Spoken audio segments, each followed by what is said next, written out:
In 2014, after I had been studying French in a strictly academic context for about 5 years, I decided to go on the Smith College Junior Year Abroad program in Paris. And my expectations for this year, based on what other people had told me, were that this would put me well on my way to fluency, and by the end, I would be able to communicate effectively and comfortably in French. And I did get to that place, but it didn't happen the way I expected, and that's what I want to talk about today.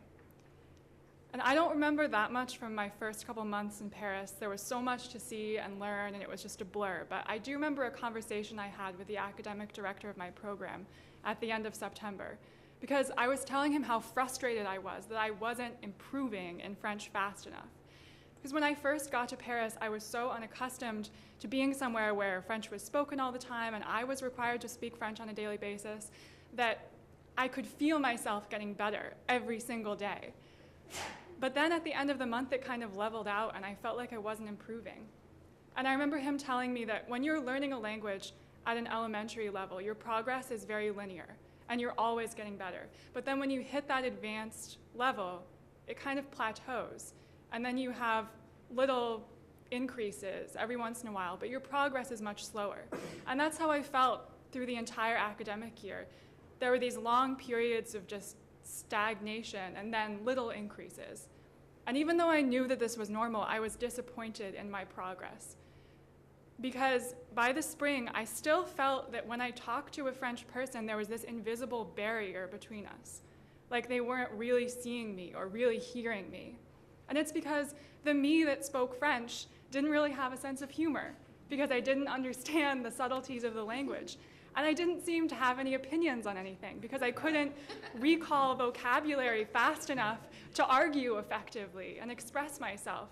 And also, I didn't understand the music and the cadence of the language, so when I spoke, it was just really flat and monotone and kind of blunt, or that's how it sounded to me.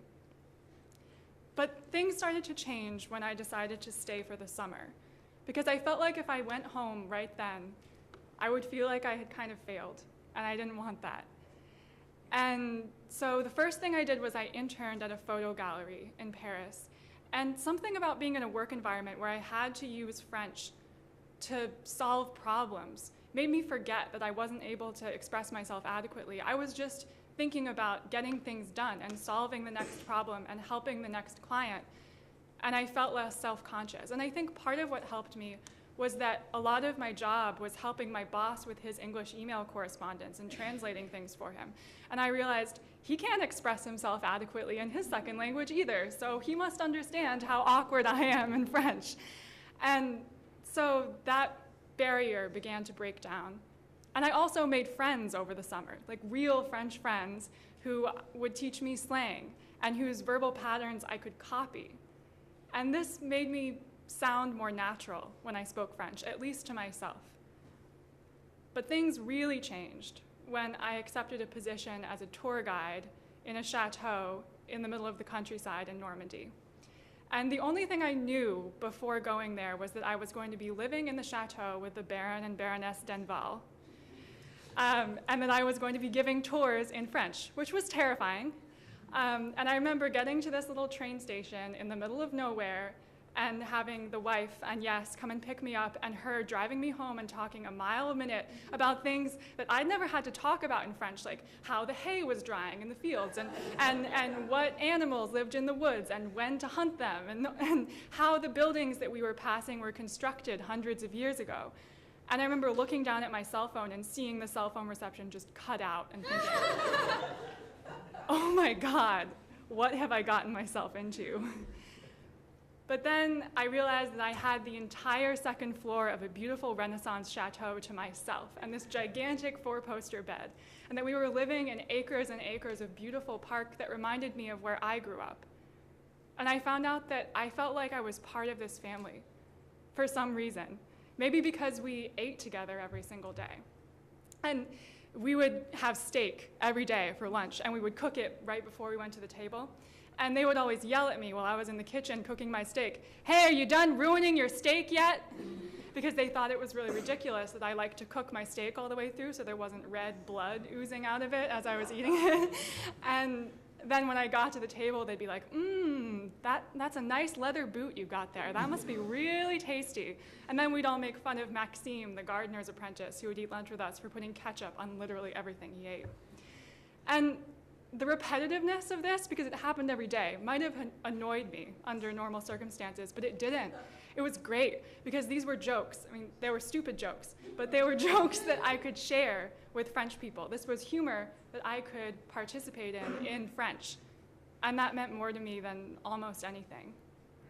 And then there was the fact that for 8 hours a day, I had to sit outside and greet people and give people information and be welcoming and give tours in French. And at the beginning, I was really awkward, and I'm sure that the first couple tours I gave were terrible, but it didn't matter, because by the end, I felt like it wasn't a big deal anymore. And I felt entertaining and informative in this language that wasn't my own. And on my very last tour, I had a woman raise her hand 10 minutes in and ask what region of France I was from, because she couldn't tell what my accent was. And that was amazing. And there was another tour guide that I would always hang out with, whose name was Elsa. And she was French, and she would come on the weekends. And because we had very, very spotty cell phone reception and no internet, the only thing that we had to do was to just sit and wait for people to come to the park and talk to each other in French for hours. And so I got to know a French person in a really deep way in French. And that invisible barrier that had been in my way in Paris just kind of disappeared without me even really realizing it was happening. And I remember one day we were sitting outside, and it was a beautiful day, and we were talking and cracking jokes, and I was speaking fluidly without stumbling hardly at all. I mean, I probably messed up the gender of about 20 words in the space of 2 minutes, but still, I was communicating. And I remember thinking, it's like when you have those dreams where you're walking and then you decide to jump in the air and you're just flying. And you think, I can do this. Like, I'm doing this. And could I do this all along? Was I always able to do this if I stopped thinking about it so much and believing that it was impossible? And so the moral of the story is that I did get to that place where I felt like I was able to have my personality come across in a language that was my second language. And I think that what I took away from that is that in order to learn a language, you don't have to just speak it, you have to live in it. And you have to live with the people who speak it. And everyone's path to being comfortable in another language is different, but I just wanted to share mine, so thank you.